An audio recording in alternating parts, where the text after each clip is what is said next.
is what you'll need to make my apple and damson crumble.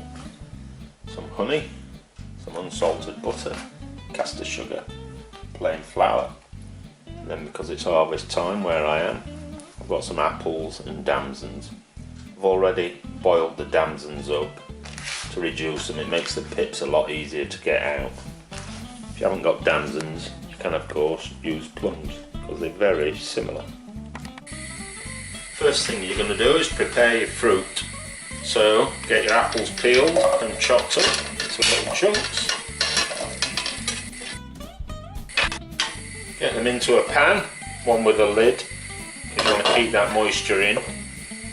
But also, I'm going in with some honey, because the damsons, which you should do in a separate pan by the way, to get rid of the pips, can be quite sharp.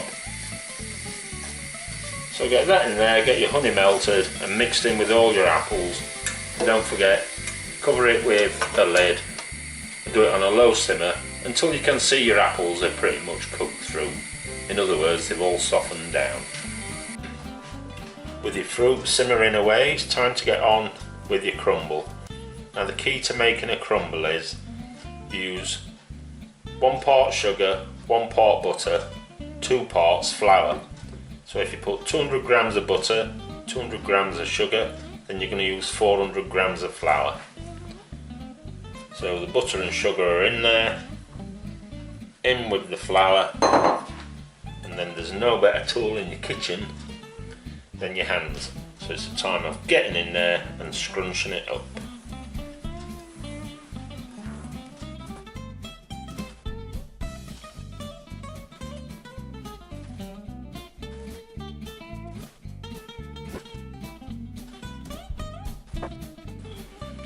Once it resembles something like crumble, it's time to get your dish out and get your fruit ready. So into your oven-proof dish, you're going with your apple and honey, and then onto there you're going with your damson fruit. With that spread out as evenly as you can, time to go on with your crumble. So some lovely crumble, and that's going in the oven for at least 30 minutes at about 160.